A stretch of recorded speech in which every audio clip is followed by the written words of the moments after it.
Assalamualaikum warahmatullahi wabarakatuh.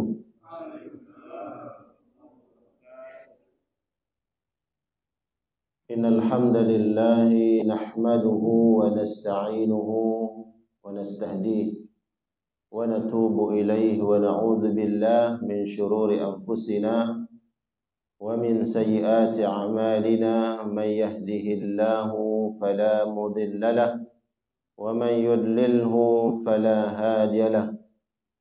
Asyhadu an la ilaha illallah wahdahu la syarika lahu wa asyhadu anna Muhammadan abduhu wa rasuluh.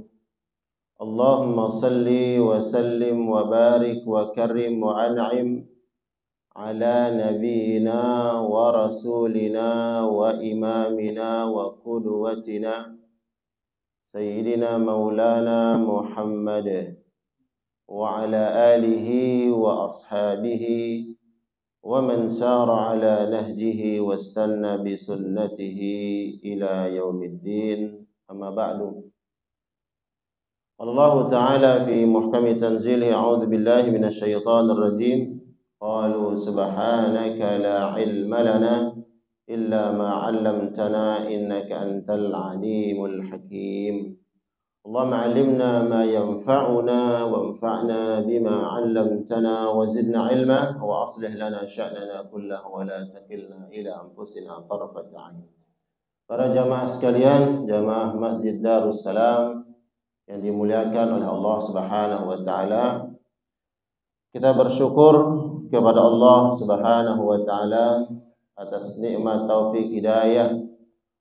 Allah mempermudah, Allah menolong kita dalam melaksanakan ketaatan, kebaikan, amal saleh. Karena sesungguhnya tidak ada kebaikan sekecil apapun yang kita lakukan melainkan atas izin, kehendak dan pertolongan Allah Subhanahu wa taala. Salawat dan salam kita sampaikan kepada qudwah hasanah kita, baginda Nabi Muhammad sallallahu alaihi wasallam, kepada keluarga dan seluruh sahabat-sahabat Rasulullah, baik dari kalangan muhajirin wal ansar walladzina ittaba'uhum bi ihsan, dan orang-orang yang mengikuti perjalanan hidup mereka, kebaikan-kebaikan yang telah digariskan, ditorehkan oleh mereka. Kita selaku umat Rasulullah sallallahu alaihi wasallam senantiasa berupaya untuk mengikuti setiap kebaikan-kebaikan atau sunnah-sunnah Nabi Muhammad sallallahu alaihi wasallam, dan berupaya meniru perjuangan, pengorbanan para sahabat Nabi sallallahu alaihi wasallam. Terutama ya momentum kita ini berada di bulan Muharram, bulan pertama tahun baru 1447 Hijriah. Mudah-mudahan insyaallah segala amal saleh yang sudah kita lakukan pada tahun-tahun sebelumnya Allah catat pada lembaran amal kebaikan kita yang kelak akan kita baca. Iqra kitabak, akan kita baca nanti di akhirat dan menyenangkan kita semua. Dan tahun-tahun berikutnya kita berharap menjadi lebih baik, kita menjadi lebih saleh, lebih berilmu insyaallah. Dan kita menyiapkan generasi-generasi kita ini, Masya Allah, tadi MC ini, Masya Allah, alhamdulillah sudah ditarbiyah, dilatih ya. Subhanallah, sudah bisa. Coba dulu kita waktu gitu bisa nggak? Belum tentu ya kan. Kita main di sawah, ya malah nggak mau datang ke masjid malah. Ya, alhamdulillah memang salah satu fungsi masjid itu bagaimana kita menyiapkan generasi-generasi yang akan meneruskan kebaikan-kebaikan. Pada waktunya nanti kita akan kembali kepada Allah, ya. Maka sebaik-baik mereka yang sudah kembali kepada Allah, mereka-mereka yang menyiapkan generasi-generasi penerus yang melanjutkan, melestarikan, menghidupkan kebaikan-kebaikan yang sudah kita lakukan. Baik jamaah sekalian Allah muliakan, kita lanjutkan kajian ya setiap Ahad. Pekan pertama kita sudah sepakati tadabbur Al-Qur'an. Pada pertemuan yang lalu kita sudah membahas kriteria atau karakter orang-orang yang bertakwa yang Allah sebutkan di awal surat Al-Baqarah. Kita sudah membahas 3 karakter orang-orang yang bertakwa. Ini Allah sebutkan di awal Al-Baqarah, alladzina yu'minuna bil ghaib, mereka beriman dengan perkara yang gaib. Wa yuqimunas shalah, mereka mendirikan salat dengan penjelasan-penjelasannya waktu itu pertemuan kita yang lalu. Kemudian wa mimma razaqnahum yunfikun, mereka mengeluarkan sebagian karunia yang telah Allah anugerahkan kepada mereka. Berzakat, infak yang wajib ataupun infak-infak yang sunat. Itu 3 kriteria yang sudah kita bahas. Kemudian kriteria berikutnya orang-orang yang bertakwa. Pada ayat berikutnya Allah sebutkan walladzina yu'minuna bima unzila ilaika wa ma unzila min qablik wa bil akhirati hum yuqinun. Kriteria berikutnya adalah mereka beriman dengan apa yang diturunkan kepadamu. Walladzina yu'minuna bima unzila ilaika, kepadamu wahai Muhammad. Kalau kita bertanya, apa perkara yang diturunkan kepada Nabi? Pasti kita bisa menjawab Al-Quran. Sudah pasti Al-Quranul Karim. Inna anzalnahu fi lailatul qadr. Diturunkan Al-Quran itu. Kepada siapa? Kepada Rasulullah sallallahu alaihi wasallam. Kemudian apa lagi yang diturunkan kepada Nabi? Bukan hanya Al-Quran. Karena ini satu paket. Al-Quran dan Sunnah. Makanya kemudian tidak boleh seseorang beriman dengan Al-Quran kemudian dia mengingkari Sunnah. Karena ada gerakan ya, ada gerakan ingkar Sunnah itu ada. Menolak ya akan keorisinal, otentik Sunnah. Mereka menganggap kami menolak Sunnah atau hadis-hadis yang kami terima adalah Al-Quran karena ini memang jelas turun dari Allah. Ada gerakan itu. Saya ada buku kecil itu, gerakan ingkar Sunnah. Itu ada yang sangat getol dari Inggris namanya Goldziher. Dia memiliki gerakan itu. Tapi pada ujungnya sebenarnya bagaimana umat ini meragukan Al-Quran. Kalau sudah meragukan Sunnah, ujung-ujungnya meragukan Al-Quran. Allah sebutkan ya di dalam Al-Quranul Karim surat An-Nisa bahwa Allah menurunkan Al-Quran dan Sunnah. Wa anzalallahu alaikal kitaba wal hikmah wa 'allamaka ma lam takun ta'lam. Allah yang menurunkan kepadamu wahai Muhammad apa itu? Al-kitab. Dzalikal kitabu la raiba fihi. Al-kitab Al-Quran wal hikmah, dan hikmah yaitu as-sunnah. Tujuannya apa? As-sunnah diturunkan agar Nabi menjelaskan tentang Al-Quran. Karena ada ayat-ayat yang Allah turunkan ya butuh penjelasan dari Nabi. Ayat-ayat yang mutasyabihat. Ini maksudnya apa? Ada ayat-ayat yang tidak perlu dijelaskan. Allah wahid, Allah satu, tidak beranak dan tidak diperanakkan. Udah jelas itu. Tapi nanti ada ayat-ayat yang kemudian dijelaskan. Seperti wa yuqimunas shalah, mereka mendirikan salat. Ada tata caranya, ada syarat-syaratnya, ya kan? Kemudian untuk salat harus berwudu. Nabi jelaskan bagaimana cara berwudu. Salat bagaimana tata caranya, takbir bagaimana, i'tidal bagaimana, sujud bagaimana. Itu dijelaskan dalam sunnah. Walladzina yu'minuna bima unzila ilaika, dan mereka beriman kepadamu ya dengan apa yang diturunkan kepadamu, wa ma unzila min qablik, dan apa yang diturunkan terhadap orang-orang sebelummu, nabi-nabi sebelum Nabi Muhammad sallallahu alaihi wasallam.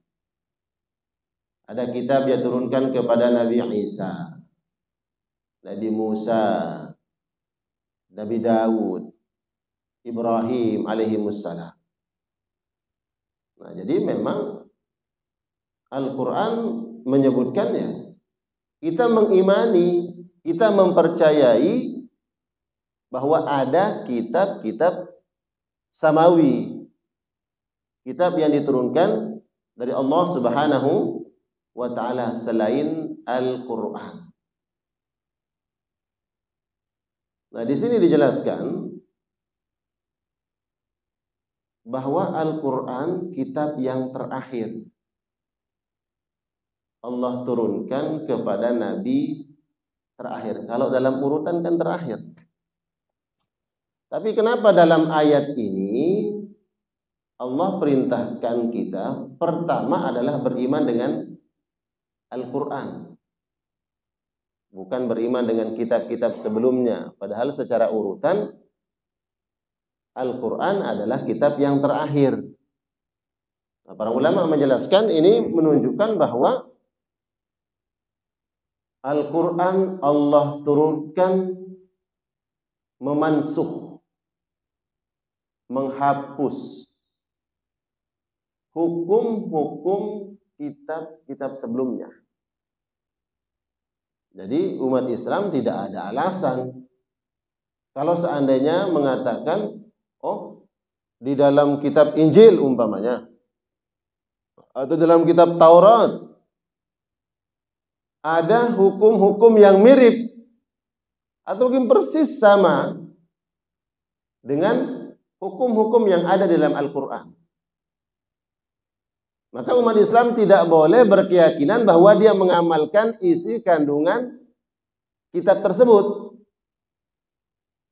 walaupun termaktub, walaupun tertulis dalam kitab-kitab tersebut hukum-hukum yang sama dengan Al-Quran. Ada syariat-syariat yang sama dan kitab-kitab yang diturunkan dari Allah Subhanahu wa ta'ala, kitab samawi, walaupun sebagiannya sudah ada tahrif, diselewengkan, ada tabdil, diganti, ya, dikurangi, ditambah-tambahi, tapi masih ada syariat-syariat yang sama. Umpamanya khitan, tidak boleh makan daging babi. Itu ada dalam kitab samawi sebelumnya, ada dalam Al-Quran. Tapi umat Islam mengamalkan, ya Al-Quran yang diamalkan. Jadi penyebutan walladzina yu'minuna bima unzila ilaika, mereka beriman dengan apa yang diturunkan kepadamu, disebutkan pertama kali adalah Al-Quran. Baru kemudian urutan berikutnya kitab-kitab sebelum Nabi Muhammad, menunjukkan bahwa Al-Quran memansuh, menghapus hukum-hukum yang sebelumnya. Pernah suatu hari Umar dalam sebuah riwayat mendapatkan lembaran-lembaran kitab Taurat. Dalam sebuah riwayat, bukan Injil, Taurat. Berarti Taurat itu diturunkan kepada Nabi Musa. Dia mendapatkan lembaran-lembaran kitab Taurat. Kemudian dibawa lembaran-lembaran itu di hadapan Nabi SAW. Ditanya oleh Nabi, apa yang kau bawa ya Umar? Rasulullah mengatakan, ini kitab-kitab Taurat yang saya dapatkan dari sebagian ahlu kitab, orang-orang Yahudi ada di Madinah. Nah, Umar bin Khattab. Apa kata Nabi? Amutahawwikun ibn al-Khattab fiha. Wahai Umar, apakah ada perkara yang membuat engkau ragu? Maksudnya, ada enggak sesuatu yang kau baca itu kemudian menyebabkan kamu ragu dengan Al-Quran? Amutahawwikun ibn al-Khattab. Dan dalam sebuah riwayat Nabi berubah wajahnya. Baghadiba, Nabi agak marah. Ya. Padahal yang memegang Taurat itu siapa? Umar ibn al-Khattab. Jangan diragukan keimanannya, kesalehannya, ketaatannya, akidahnya. Tapi ketika Nabi melihat beliau memegang lembaran-lembaran itu, apakah Nabi khawatir terhadap Umar? Ya, Nabi enggak khawatir terhadap Umar. Tapi penekanan dari Nabi Shallallahu Alaihi Wasallam, kita tidak boleh bermudah-mudah, ya, menyepelekan dalam artian kita baca dah, kita pengen tahu, ya, apa sih kandungannya. Khawatir nanti kita menemukan perkara-perkara yang menyebabkan setan masuk di situ, iblis nyelip di situ. Wah, ini benar ini, dan seterusnya. Ya. Apakah boleh kemudian kita mempelajari kitab-kitab yang dianut, yang diyakini oleh kepercayaan hari ini, apa itu Nasrani, Yahudi, atau kepercayaan-kepercayaan yang lain? Boleh nggak kira-kira? Boleh. Boleh. Ya. Boleh. Alasannya apa? Apabila niatnya satu, niatnya itu apabila menjadi bahan dia, menjadikan hujah, menjadi argumentasi ketika nanti dia membutuhkan dalil-dalil atau hujah-hujah untuk menguatkan kekuatan Islam, boleh. Ya, apalagi sekarang banyak gerakan, mohon maaf, di luar agama ada gerakan. Kalau kita ada gerakan dakwah kan, kita ada gerakan dakwah. Setiap penganut kepercayaan agama itu pasti ada gerakan-gerakan dakwah karena orang meyakini sesuatu. Nah, bila mana kemudian ada yang melakukan gerakan-gerakan dakwah dari agama mereka masuk ke ranah kita, ya kita punya hujah, kita punya dalil, ya. Itu satu, boleh kita baca. Kedua, persiapkan diri. Jangan sembarang orang kemudian kita baca ini, enggak. Ya. Siapa dulu? Ya.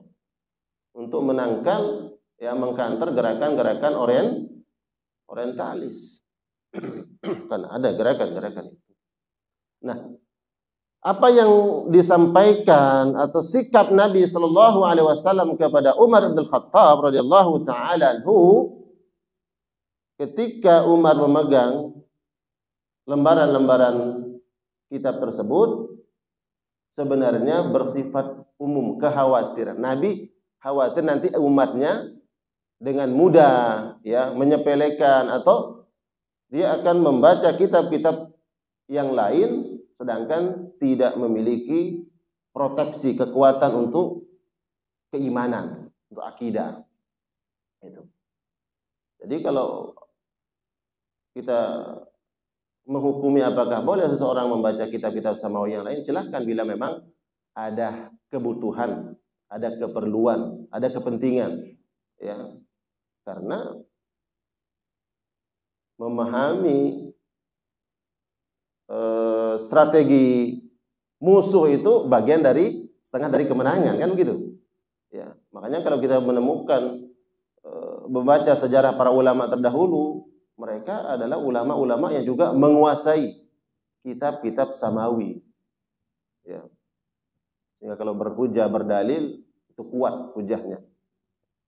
Nah, jadi jamaah sekalian Allah muliakan, ini karakter pertama. Yang keempat, mereka beriman dengan Al-Quran dan beriman dengan kitab-kitab yang diturunkan sebelum Al-Quranul Karim. Kita imani, iman mempercayai. Wabil akhirati hum yuqinun, dan dengan negeri akhirat mereka yakin. Negeri akhirat bagian dari perkara yang gaib, betul nggak? Perkara yang gaib, yang belum terjadi, kita tidak pernah melihatnya, nggak pernah merasakannya, bagaimana huru-haranya, kita hanya mengimani karena Al-Quran memberikan gambaran. Tapi belum terjadi, tapi kita imani. Akhirat perkara dari yang gaib. Tapi di karakter pertama disebutkan oleh Allah. Karakter pertama orang bertakwa, alladzina yu'minuna bil ghaib, beriman dengan perkara yang gaib. Tapi kenapa di sini disebut akhirat, padahal bagian dari perkara yang gaib. Ini kekhususan. Ya, disebutkan dalam kitab tafsir ini bahwa kenapa akhirat disebutkan? Karena begitu pentingnya ya seseorang memahami perkara akhirat. Dengan mengimani adanya hari akhirat, hari pembalasan, maka ini yang menyebabkan seseorang akan semangat dalam beramal. Betul nggak? Dengan mengimani, percaya bahwa oh ya nanti ada hari semua akan dibalas oleh Allah. Kebaikan Allah balas, sekecil apapun kebaikan itu. Keburukan akan mendapatkan balasannya sekecil apapun keburukan itu. Nah, jadi dengan mengimani perkara akhirat akan membuat seseorang semangat dalam beribadah, dalam beramal, dan berhati-hati terhadap dosa dan maksiat. Makanya kemudian Allah menyebutkan wabil akhirati, dan dengan negeri akhirat. Disebutkan dulu akhiratnya. Wabil akhirati hum yuqinun. Mereka yakin dengan akhirat. Akhirat itu disebut. Dengan negeri akhirat mereka yakin. Ini menunjukkan apa? Pentingnya mengimani perkara-perkara yang disebutkan dalam rukun iman. Ya. Al-iman bil yaumil akhir. Beriman dengan negeri akhirat. Ada waktunya. Ya. Ada saatnya seseorang akan mendapatkan semua balasan kebaikan. Dan para ulama menyebutkan inilah bentuk keadilan Allah. Adanya negeri akhirat bentuk keadilan Allah Subhanahu wa taala. Karena banyak orang hidup di dunia dia tidak mendapatkan keadilan. Lalu kalau dia tidak mendapatkan keadilan di dunia, lalu kapan dia akan mendapatkan keadilan? Banyak manusia yang berbuat maksiat, berbuat dosa, berbuat zalim di dunia, tapi tidak tersentuh hukum. Ya. Apakah karena kekuasaannya, kekuatannya, sehingga nggak ada yang berani? Ya. Sampai dia meninggal, belum terkena, tidak mendapatkan hukuman. Nah, adanya negeri akhirat merupakan bukti keadilan Allah Subhanahu wa taala. Jadi di sini kita harus mawas diri. Harus khawatir, takut berbuat zalim.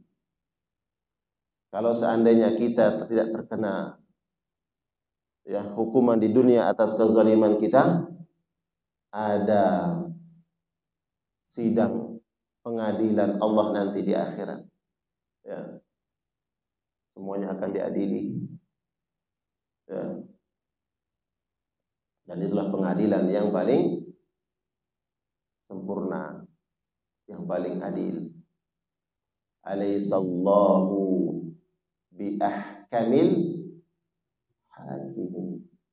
Allah hakim yang paling adil. Kalau di dunia Allah orang kita nggak tahu. Awalnya iya tegas, tapi lama-lama wani piro, ya kan? Berani bayar berapa? Lihat berita kemarin tuh, hakim yang di rumahnya didapati disita berapa miliar, berapa triliun. Ya Allah, betul ya? Itu rumah bukan tempat tinggal, ngumpulin harta. Bukan rupiah, dolar. Bisa dibeli, bisa disogok. Di akhirat nanti pengadilan yang paling adil, paling sempurna. Ya, nggak ada yang bisa nyogok. Sekecil apapun akan dibalas oleh Allah Subhanahu wa taala. Orang-orang beriman meyakini itu. Makanya kemudian orang beriman selalu hati-hati. Ya, hati-hati. Takut, khawatir mengambil hak orang lain. Ada dalam kitab Al-Adabul Mufrad disebutkan di antara perkara dosa besar itu orang mengambil hak orang lain. Mengambil sejengkal tanah pekarangan punya orang lain, Allah akan benamkan orang tersebut sampai 7 lapis bumi. Satu jengkal tanah orang kita ambil, patoknya dirubah, patoknya digeser. Kan banyak sengketa-sengketa begitu. Oh, ternyata menang dia di pengadilan. Dia yang menang. Dan belum tentu dia benar. Tidak semua yang menang di dunia itu benar. Dan tidak semua yang kalah di dunia itu salah. Kalau di akhirat, yang salah pasti akan kalah. Yang benar pasti akan menang. Hanya jangan kita khawatir takut berbuat zalim. Siapa yang mengambil sejengkal tanah hak orang lain, Allah akan benamkan sampai 7 lapis bumi. Nanti di akhirat digadam. Alhamdulillah. Dalam riwayat yang lain dikantungkan. Ya. Kemudian ayat berikutnya Allah sebutkan ulaika ala hudam mir rabbihim. Mereka itu. Siapa mereka? Beriman dengan perkara yang gaib. Mendirikan salat. Berinfak. Beriman dengan Al-Quran dan Sunnah, beriman dengan kitab-kitab sebelumnya, mereka itulah ala hudam mir rabbihim, di atas petunjuk Rabb mereka. Allah. Ini ayat disebutkan oleh para ulama tafsir bahwa hidayah itu mutlak dari Allah. Hidayah ada 2. Hidayah irsyad, hidayah petunjuk. Yang kedua, hidayah taufik, melaksanakan atau mengerjakan. Hidayah irsyad dilakukan oleh siapa? Para nabi dan penerus para nabi, para alim ulama, memberikan petunjuk, mengajak, mengarahkan, memotivasi. Ini yang baik, ini yang buruk. Yang baik ayo sama-sama kita lakukan. Ayo kita laksanakan bersama. Ini keburukan, ayo kita tinggalkan. Hidayah irsyad. Yang kedua, hidayah taufik, mengerjakan. Seperti apapun seseorang, baik itu para nabi, para alim ulama, atau siapapun yang mengajak kepada kebaikan, apakah mungkin dilakukan oleh orang lain? Apakah mungkin diterima oleh orang lain? Belum tentu. Kalau tidak mendapat hidayah dari Allah. Petunjuk dari Allah.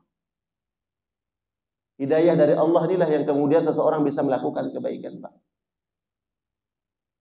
Bukan karena semata-mata da'inya. Bukan semata-mata, mohon maaf, karena nabinya, bukan.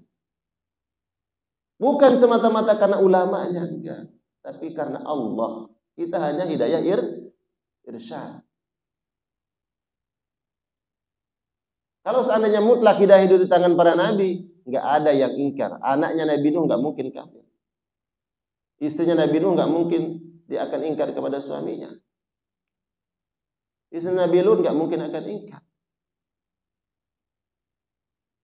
Tapi mereka melakukan hidayah irsyad. Taufik dari Allah. Hidayah dari Allah lah kemudian orang bisa melakukan kebaikan. Ya.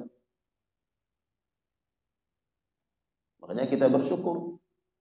Alhamdulillahilladzi bi ni'matihi tatimmus salihan. Segala puji milik Allah Karena atas kebaikan Allah, semua amal-amal soleh kita bisa lakukan dengan sempurna. Ya. Saya terenyuh dengan ada ungkapan dai. Ada dai yang dia sudah mengislamkan banyak orang.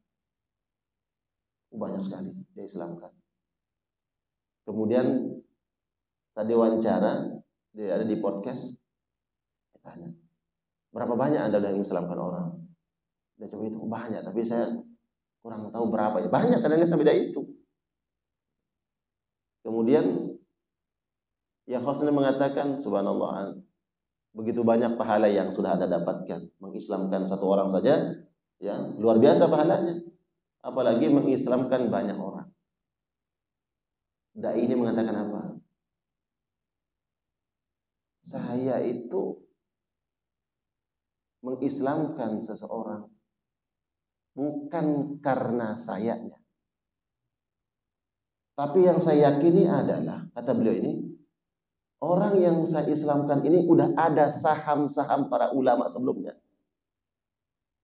Enggak serta-merta ada orang yang saya dakwahi kemudian masuk Islam, enggak. Pasti ada riwayatnya. Dia pernah mendengar kebaikan, pernah dia dengar kebaikan dari orang ini, kemudian masuk ke dalam hatinya, tapi belum Islam. Pernah ada orang yang ngajak, menyampaikan kebenaran, masuk ke dalam hatinya, tapi belum masuk Islam.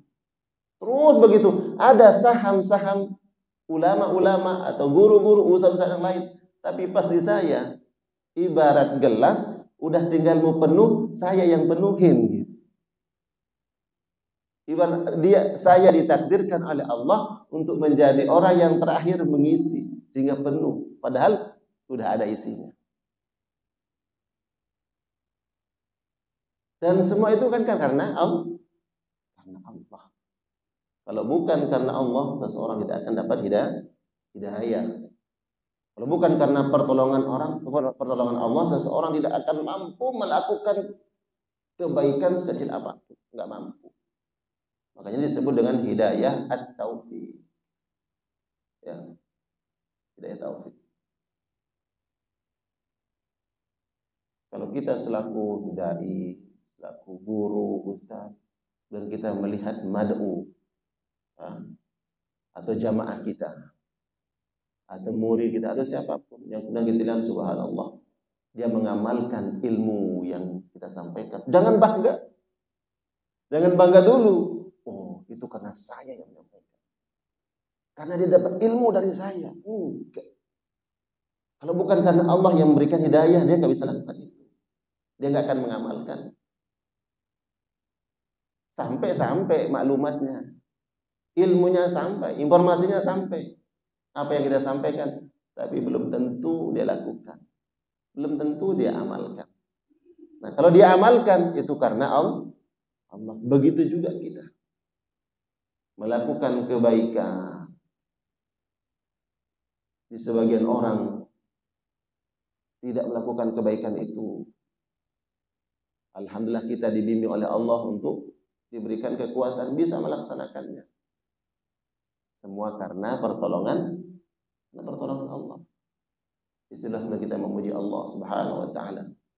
Kita memuji Allah bahwa sekecil apapun kebaikan tidak mungkin akan bisa kita lakukan kecuali atas pertolongan, bimbingan dan taufik dari Allah Subhanahu wa taala. Ulaika ala hudan min rabbihim. Mereka ini berada di atas petunjuk Rabbnya, di atas petunjuk Allah. Wa ulaika humul muflihun, dan mereka adalah orang-orang yang mendapatkan keberuntungan. Dengan karakter-karakter itu, ya. Maka inilah orang-orang yang mendapatkan al-falah. Apa makna al-falah? Disebutkan di sini al-falah huwa, keberuntungan adalah al-wusul alal mahbub, ya, wassalamu alal makruh. Al-wusul alal mahbub wassalamatu alal makruh. Yang namanya falah adalah kita dapat meraih sesuatu yang kita cita-citakan. Dan terhindar, kita diselamatkan dari sesuatu yang kita khawatirkan, yang kita takuti. Nah, pertanyaannya, apa obsesi, apa cita-cita tertinggi orang-orang beriman? Tidak lain, tidak bukan al-jannah. Itu al-falah. Makanya kesuksesan yang sebenar-benarnya ketika nanti di akhirat kita masuk surga, Allah hindarkan kita dari azab neraka. Itulah kesuksesan yang sebenar-benarnya. Allah sebutkan di dalam Al-Quran, "Faman zuhziha 'anil nari wa udkhilal jannah faqad faz wa mal hayatud dunya illa mata'ul ghurur." Faman zuhziha 'anil nar, siapa yang Allah hindarkan, Allah jauhi orang tersebut dari azab neraka. Wa udkhilal jannah, Allah masukkan ke dalam surga. Faqad faz, inilah orang yang beruntung. Kesuksesan yang sebenarnya, yang sesungguhnya. Nah, inilah mestinya memang harus menjadi cita-cita tertinggi. Dan gak ada kesuksesan, kemuliaan, kemenangan, meraih cita-cita yang mulia itu dengan berleha-leha, berpangku tangan. Enggak, Pak. Harus dengan sungguh-sungguh. Sekarang kalau Bapak ngobrol dengan orang, dia menginginkan punya perusahaan besar, omset besar, dengan keuntungan besar. Tapi dia hanya omon-omon dalam urusan dunia. Kita bilang apa sama orang tersebut? Mimpi. Lihat tuh.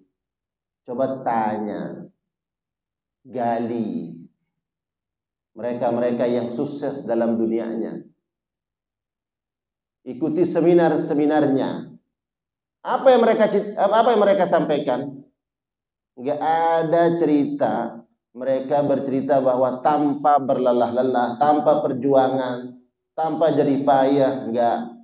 Yang mereka ceritakan apa? Lika-likunya. Betul enggak? Perjuangannya, batu jatuh bangunnya, pernah dia gagal sekian kali, pernah dia bangkrut sekian kali, dia pernah jadi tukang asongan, pernah begini, dia terus perjuangannya. Baru kemudian dia sampai katanya. Jadi ya, para hadirin sekalian, saya saat ini berada di posisi ini.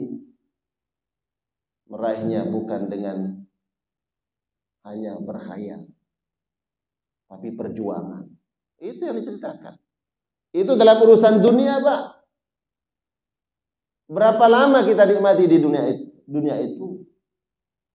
Itu dalam urusan dunia. Pun nggak boleh, nggak bisa kita ingin sukses di dunia kemudian dengan hanya duduk santai-santai tanpa perjuangan. Dianggap gila kita. Gila, lo mau sukses tapi cuma tidur doang. Tuh lihat orang yang mau sukses tuh udah keluar pagi, udah jualan gini, berjuang. Ya kan? Lalu dalam urusan akhirat, kita ingin sukses, ingin menang, ingin jaya, dapat surga tertinggi, tapi cuma duduk-duduk doang. Nggak ada perjuangan, nggak berlelah-lelah, nggak berupaya. Itulah yang dikatakan oleh Umar, al-iman laisa bitamanni walakin bil haqa'iq. Ya, bicara iman untuk meraih surga ini bukan dengan berhayal, saya ingin surga. Dalam doa dia ingin surga, tapi dalam beramal, dalam berikhtiar.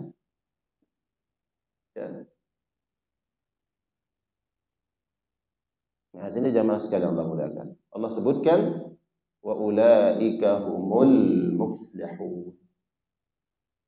Mereka adalah orang-orang yang al-falah, beruntung. Apa itu al-falah? Al-wusul 'alal mahbub, meraih apa yang dicita-citakan, apa yang diinginkan. Wassalamah, dan selamat, terbebas anil makruh, dari perkara yang kita khawatirkan, yang kita takuti. Apa yang paling ditakuti oleh orang-orang beriman? Azab neraka, neraka Allah. Makanya kita temukan di dalam Al-Quran selalu ada at-targhib, ayat-ayat yang memotivasi kita, memberikan semangat untuk kita melakukan amal soleh. Allah bicara tentang balasan-balasan di akhirat berupa kebaikan, surga dengan nikmatnya. Ini targhib. Ada juga tarhib. Allah sampaikan tentang azab neraka. Azab neraka. Bagaimana sifat-sifat penghuni neraka. Siapa penjaga-penjaga neraka. Bagaimana bengisnya malaikat-malaikat yang menjaga neraka. Alaiha malaikatun wiladun shidadun la ya'suna Allah ma amarahum. Ada neraka yang dijaga oleh malaikat-malaikat yang bengis, ya, yang kasar. Enggak ada sifat rahmat dalam hatinya, enggak ada kasih sayang, enggak ada kasihan. Ya. Ada targhib, ayat-ayat yang memotivasi kita untuk melakukan kebaikan. Ada tarhib, ada ayat-ayat yang mengingatkan kita tentang azab neraka. Dzalika yukhawwifullahu bihi ibadah. Ayat-ayat tarhib itu Allah sampaikan kepada hamba-hambanya agar masuk, hadir rasa takut kepada Allah Subhanahu wa taala. Ya ibadi fattaqun, maka takutlah wahai hamba. Nah, jadi jemaah sekalian Allah muliakan, di awal surat Al-Baqarah ini alhamdulillah biiznillah taala, semoga menjadi ilmu yang bermanfaat. Kita sudah menuntaskan membahas karakter dan sifat orang-orang yang al-muttaqin, yang bertakwa kepada Allah Subhanahu wa taala. Kemudian nanti ayat berikutnya bicara tentang karakter atau sifat manusia yang kedua, lawanan daripada orang yang beriman, yaitu orang yang kufur. Dan itu metode Al-Qur'an. Metode Al-Qur'an itu sebagai tasliyah buat Nabi, hiburan. Ini Al-Qur'an bicara tentang orang-orang bertakwa. Setelah itu nanti Al-Quran akan bicara tentang orang yang kafir, tidak mau beriman. Karena Nabi sedih. Bayangkan berapa tahun Nabi dakwah di Mekah? 13 tahun. Apakah semua penduduk Mekah masuk Islam? Enggak. Ada yang mati dalam kekufuran. Bahkan ada paman Nabi yang mati dalam kekufuran. Ada sahabat-sahabat Nabi sebelum Islam, dia dekat dengan Nabi, tapi mati dalam kekufuran. Sedih nggak? Sedih. Apalagi jiwa Nabi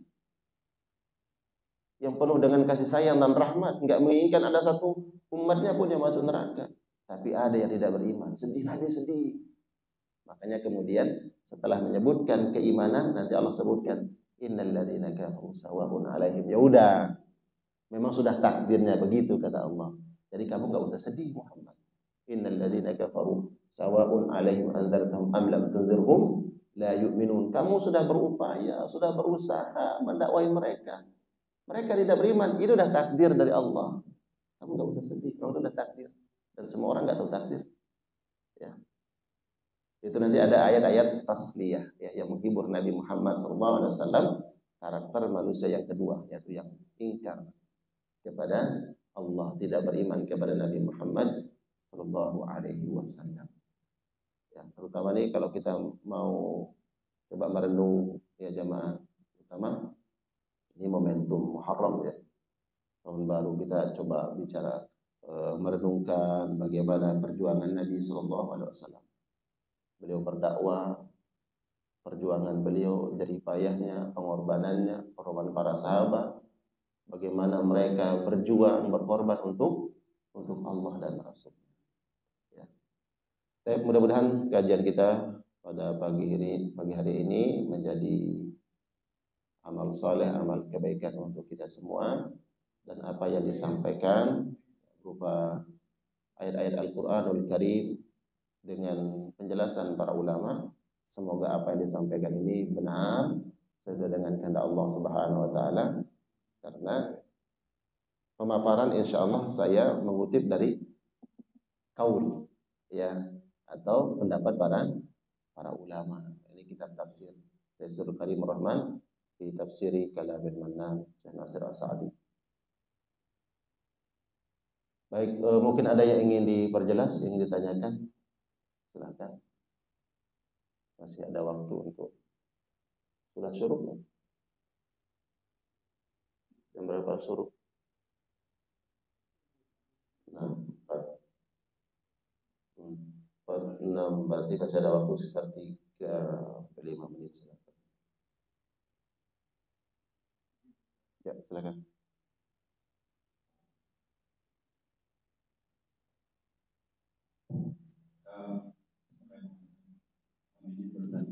Teman-teman. Pada saat peristiwa Nabi Ibrahim memotong burung, kemudian diletakkan di dan Nabi Ibrahim itu pada saat itu nikmatnya adalah Nabi Ibrahim itu mau imani yang baik, tapi minta pada Allah bukti akan dia yakin, lalu diletakkan melakukan itu memotong burung, kemudian diletakkan dan burung kembali. Nah, apakah ini hanya berlaku bagi seorang nabi atau juga berlaku bagi orang-orang awam seperti kita? Mau bertanya sesuatu yang baik bukan untuk tidak meyakini, tapi agar dari itu masih sama. Baik. Kisah Nabi Ibrahim alaihissalam. Nabi Ibrahim memiliki gelar Abul Anbiya, ayahnya para nabi, dan memang kisah pada Nabi Ibrahim ini banyak sekali, di antaranya tadi ketika beliau ingin pembuktian tentang kekuasaan Allah Subhanahu wa taala, memotong burung kemudian diletakkan di beberapa tempat, ingin melihat kekuasaan Allah Subhanahu wa taala. Itu pun sebenarnya apa yang dilakukan oleh Nabi Ibrahim alaihissalam disebut oleh para ulama atas hidayah dari Allah, atas petunjuk dari Allah Subhanahu wa taala. Jadi bukan Nabi Ibrahim saya ingin lihat kekuasaanmu ya Rabb, buktikan bagaimana engkau menghidupkan sesuatu yang sudah mati. Semua yang dilakukan oleh Nabi Ibrahim ini adalah petunjuk Allah Subhanahu wa taala. Hikmahnya bagi kita adalah kita mengetahui kekuasaan Allah Subhanahu wa taala. Nabi Ibrahim kemudian mempertanyakan bulan, matahari, dan mengatakan ini adalah Tuhanku. Itu bukan Nabi Ibrahim ragu atau dia masih bingung atau mencari Tuhannya, enggak. Tapi bentuknya itu adalah hujjah, dalil bahwa akan ada manusia yang menyembah rembulan. Apakah rembulan ini yang kau sembah? Sedangkan kadang dia ada, kadang enggak ada, dia muncul, kadang hilang. Akan ada manusia yang menyembah matahari. Apakah matahari ini yang kalian sembah? Kadang dia ada, kadang enggak ada. Kadang dia muncul, kadang enggak muncul. Apakah matahari ini yang kalian sembah? Nabi Ibrahim bukan sedang mencari Tuhan. Atau tadi proses itu Nabi Ibrahim bukan ragu terhadap kekuasaan Allah Subhanahu wa taala. Pembuktian. Ya, itu adalah bentuk pembuktian. Sebagaimana Nabi Ibrahim tidak sedang mencari Tuhan lewat apakah ini Tuhan? Apakah rembulan ini Tuhan? Apakah matahari ini Tuhan? Enggak. Nabi Ibrahim bukan orang kebingungan. Bukan dia mendapat hidayah, tapi itu dalil, itu hujjah bahwa Allah kuasa menghidupkan sesuatu yang sudah mati atas perintah Allah, dan Nabi Ibrahim berhujjah bahwa ini yang kalian sembah matahari, dia hilang. Ini rembulan yang kalian sembah, dia hilang. Yang disembah adalah Allah Subhanahu wa taala. Gitu ya. Lalu kemudian kita ingin berarti sebagaimana Nabi Ibrahim, dia berkelana dulu mencari kebenaran. Sebagaimana dia berkelana, kemudian melihat bulan dan mengatakan, kayaknya ini Tuhan.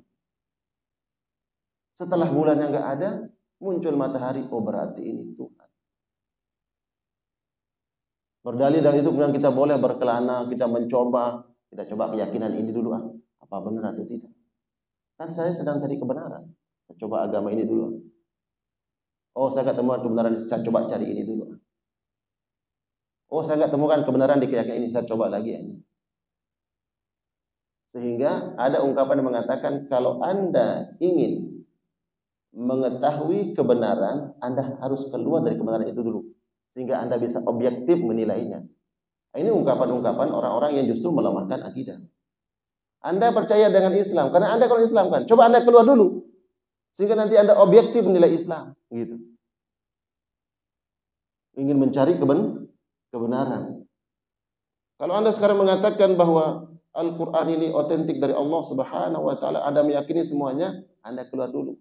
Anda jangan dipengaruhi, jangan dibayang-bayangi oleh Al-Quran, sehingga Anda harus objektif, sehingga akan Anda objektif menilai Al-Quran. Ini adalah ungkapan-ungkapan justru yang melemahkan akidah.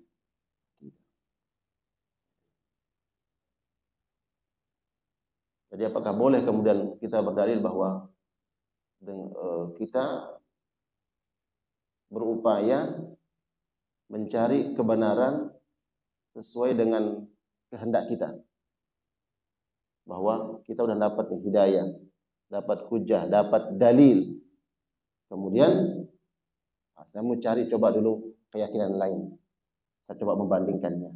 Udah hidayah sudah dapat, tapi dengan dalil tadi seperti bagaimana Nabi Ibrahim kan mencari kebenaran. Saya ingin tahu dulu keyakinan agama lain, saya akan masuk agama itu. Saya ingin membandingkannya. Enggak boleh. Kalau kita dapat hidayah, ya terima hidayah tersebut.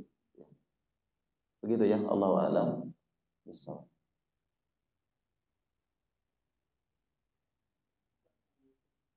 Tafadhal, Pak.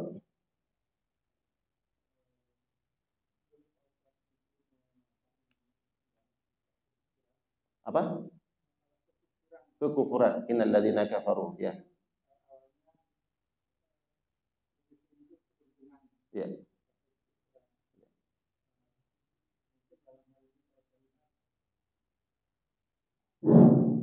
Kekufuran itu adalah bahwa kita tidak bersyukur dengan apa yang Allah kasih.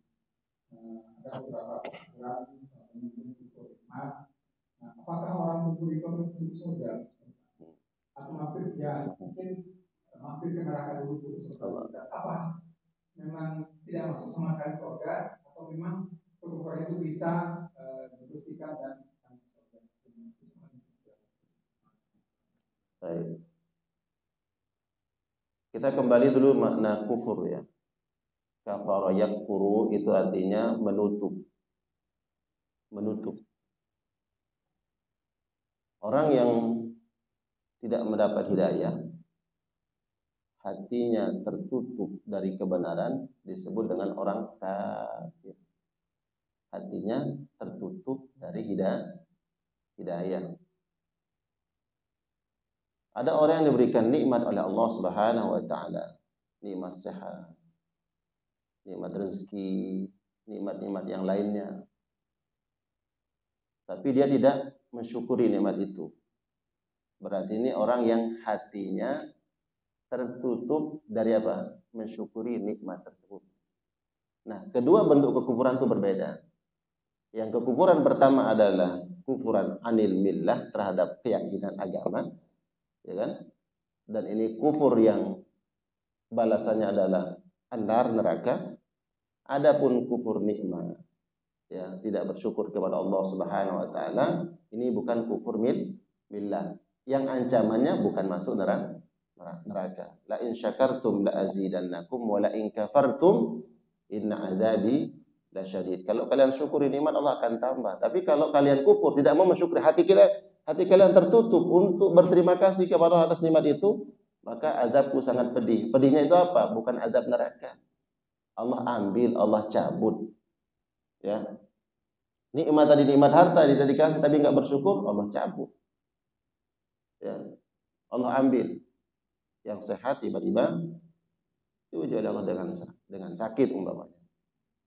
Diberikan harta, kekayaan, tidak bersyukur, tidak digunakan dalam kebaikan, Allah ambil. Jadi beda tadi ya. Jadi kalau kufur billah, maka ancamannya adalah neraka, bahkan khalidina fiha, kekal di dalamnya. Adapun kufur yang tidak nikmat tidak diancam dengan azab neraka. Ya, Allah ambil nikmat tersebut. Maka yang paling tinggi derajat kekufuran adalah kufur millah. Kufur terhadap agama, tidak percaya kepada Allah, dan ini yang akan disinggung pada ayat berikutnya, innal ladzina kafaru sawa'un 'alaihim a anzartahum am lam tunzirhum la yu'minun. Itu kufur millah, kufur terhadap agama, bukan kufur nikmat. Ya, nikmat. Ya. Tingkatannya Allahu a'lam bishawab. Ya. Ada yang kufur millah, ada yang bukan kufur millah. Kalau kita bicara tingkatannya Allahu a'lam bishawab, nanti ulama berbeda-beda pandangan. Tapi yang jelas ada kufur millah yang ancamannya kekal dalam neraka. Ada yang kufur bukan millah, dia tidak diancam dengan azab neraka, tapi nikmat itu diambil oleh Allah Subhanahu wa taala. Baik. Insyaallah nanti kita bahas pada pertemuan berikutnya. Ya. Tadi itu baru pembukaan aja. Ya, jadi Allahu a'lam bishawab. Ya. Saya biasanya kalau bawa jamaah umrah itu ceritakan tuh di mana dulu Nabi sallallahu alaihi wasallam disakiti oleh Abu Jahal, di mana rumah para sahabat, perjuangan beliau ya, dalam menegakkan kalimat tauhid. Jadi dua sisi itu memang harus kita bahas. Kalau ayat ini bicara tentang keimanan, nanti muncul tentang kekufuran. Kita bicara tentang para sahabat, bagaimana perjuangannya, bicara juga bagaimana perlawanan orang-orang yang memusuhi Islam. Gitu ya. Makanya dalam Al-Qur'an selalu ada al-amru bil ma'ruf wan nahyu anil munkar. Ya. Bahkan insyaallah saya jam 8 ini berangkat bawa jamaah. Ya. Insyaallah jamaah saya sebagian ini sekarang ada di Aqsa. Alhamdulillah. Jadi ada program-program kita ke Aqsa juga. Hari ini saya berangkat jam 8 insyaallah 8:09. Mudah-mudahan semua jamaah diberikan sehat walafiat oleh Allah Subhanahu wa taala, ya, mendapatkan ilmu yang bermanfaat sebagai cahaya buat kita di dunia dan di akhirat. Al-Fakir menyampaikan, mudah-mudahan apa yang mudzakarah kita setiap Ahad pagi pada subuh pekan pertama ada nilai manfaat ilmu yang kita dapat insyaallah. Ya. Baik, kita cukupkan, kita tutup dan doa kafaratul majlis. Subhanakallahumma bihamdika asyhadu an la ilaha illa anta astaghfiruka wa atubu ilaik. Assalamualaikum warahmatullahi wabarakatuh.